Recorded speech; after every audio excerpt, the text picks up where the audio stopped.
मित्रांनो, आई कुठे काय करते या मालिकेच्या आजच्या भागामध्ये होळीची पूजा झाल्यानंतर अविनाश आता खूप भूक लागली आहे, जेवायला घेऊयात असं सर्वांना बोलतो. तर सर्वजण होकार देत आतमध्ये जातात. तेव्हा ईशा नाराज होती यशला आई घरी एकटीच असेल का असं विचारते. त्यावर यश सांगतो, मी आईला इकडे येतेस का असं विचारलं होतं, परंतु ती नाही म्हणाली. तेव्हा ईशा, मला आईची खूप आठवण येत आहे, जेवण झालं की आपण तिला भेटायला जाऊयात असं बोलते. त्यावर यश, आपण फोन करून बघूयात, कारण आई आश्रमात जाणार होती, तिकडे पण होळी साजरी करणार होते असं सांगतो. व त्यापेक्षा आपण उद्याच आईकडे रंग खेळण्यासाठी जाऊयात, तिला सरप्राईज देऊयात असं सांगतो. तेव्हा ते ऐकून ईशा गौरी आनंदाने होकार देतात. तर दुसरीकडे आश्रमातील बायका अरुंधतीला गाणं गाण्यासाठी आग्रह करतात. तेव्हा राठी मॅडम, तुझ्या अल्बममधील गाणं आम्हाला म्हणून दाखव असं बोलतात. तर अरुंधती होकार देते. तेव्हा आशुतोष गिटार घेऊन येतो व अरुंधतीच्या गाण्याला साथ देतो. तेव्हा अरुंधती मोरपंखी चाहुलीचे हे आपल्या अल्बममधील गाणे सर्वांसाठी गाते. ते ऐकून सर्वजण खुश होतात. तर इकडे अनघा सर्वांना जेवायला वाढत असते. गाणं संपल्यानंतर आश्रमातील महिला अरुंधतीचं कौतुक करत तिच्यासाठी टाळ्या वाजवतात. त्यानंतर अरुंधती सुलेखाताई, नितीन, आशुतोषला घरी घेऊन येते. तेव्हा सुलेखाताईंनाही अरुंधतीचं नवीन घर खूप आवडतं. तर अरुंधती सर्वांना खोबऱ्याच्या वड्या खाण्यासाठी देते. तेव्हा नेहमीप्रमाणे नितीन आशुतोषमध्ये भांडणं होतात. तेव्हा नितीन तर सर्व डब्बाच ओढून घेतो. त्यानंतर सुलेखाताई अरुंधतीला घरच्यांशी बोलणं तरी होतं का असं विचारतात. तेव्हा अरुंधती होकार देत, यश इथे 2 दिवस होता, ईशा पण येऊन गेली, आप्पांशी दिवसातून एकदा तरी बोलणं होतं म्हणून सांगते. तेव्हा अरुंधती, मला एकटेपणाची खूप भीती वाटते, कारण कालांतराने मुलं पण इथे येणं कमी करतील, त्यांनाही त्यांची कामं असतात असं सांगते. तेव्हा सुलेखाताई बोलतात, एकटेपणा हा खूप मोठ्या प्रमाणात मानसिक असतो. तू मनातून काढून टाक की तू एकटी आहेस. आणि तसं पाहायला गेलं तर आपण कोणीच एकटे नसतो. शरीराने माणसं जवळ नाहीत असं असू शकतं, परंतु आपल्यावर खूप मोठं संकट कोसळलं असं समजायचं नाही, कारण आपलं मन रमवणं हे आपल्याच हातात असतं. तर तेव्हा अरुंधती, मला खूप माणसात राहण्याची सवय आहे. एकटीसाठी किती स्वयंपाक करायचा याचा अंदाजच मला येत नाही. रोज काहीतरी उरतंच. चहा ठेवायचा म्हटला तरी मी पटकन 3 कप ठेवते असं सांगत खूपच नाराज होते.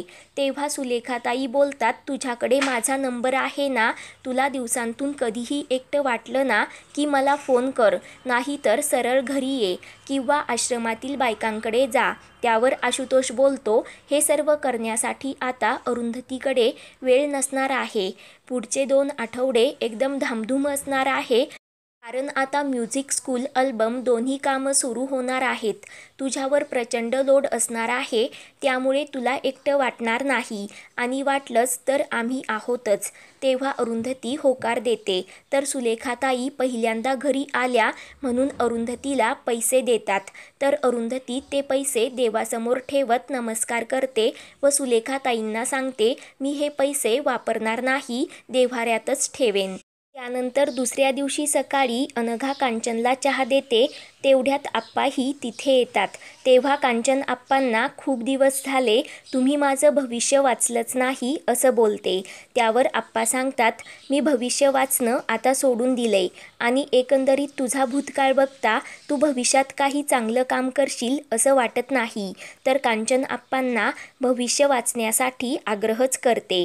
तेव्हा आप्पा तिच्याकडे पेपर देतात व तूच वाच असं सांगत कांचनचा खूपच मोठा पोपट करतात.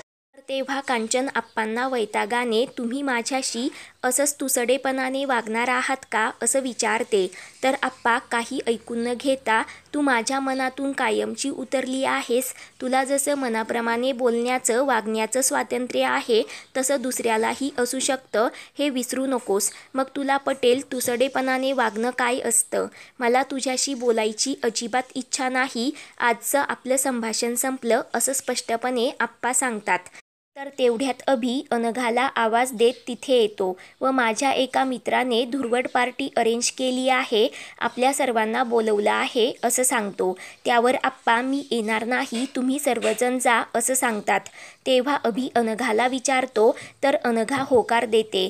तेव्हा अभि आनंदाने लगेच अनिरुद्ध संजनाला विचारण्यासाठी जातो तर विमल आली नाही म्हणून कांचन अनघाला सर्व कामं करण्यासाठी सांगते. तेव्हा अनघा बोलते मला अभिबरोबर बाहेर जायचं आहे. तेव्हा कांचन तिला सांगते मग जाऊ नको, आम्ही जातो, परंतु कामं वेळेवर व्हायला हवीत. तर तेव्हा अनघा कांचनला स्पष्टपणे नकार देत सांगते मला माझ्या नवऱ्याबरोबर बाहेर जायचं आहे, आता सर्व कामं करायला जमणार नाही, मी नंतर करेल. तेव्हा ते ऐकून आप्पा खूपच खुश होतात. कांचन मात्र रडकुंडीलाच येते. त्यानंतर आप्पा अरुंधतीला फोन करून तिची विचारपूस करतात. तर तेवढ्यात अनिरुद्ध तिथे येतो. तेव्हा आप्पा अरुंधतीला तुलाही आज सुट्टी आहे का असं विचारतात. तर तेव्हा अरुंधती आज मी घरीच आराम करणार असल्याचं आप्पांना सांगते. तर तेवढ्यात अरुंधतीच्या घराची बेल वाजते. तर आशुतोष नितीन तिच्याकडे आलेले असतात. तेव्हा अरुंधती आप्पांना आशुतोष नितीन घरी आल्याचं सांगते. तेव्हा आप्पा केळकर सरांना माझा नमस्कार सांग असं अरुंधतीला बोलतात व लगेच फोन बंद करतात. तेव्हा ते ऐकून कांचन अनिरुद्धला खूप मोठा धक्काच बसतो.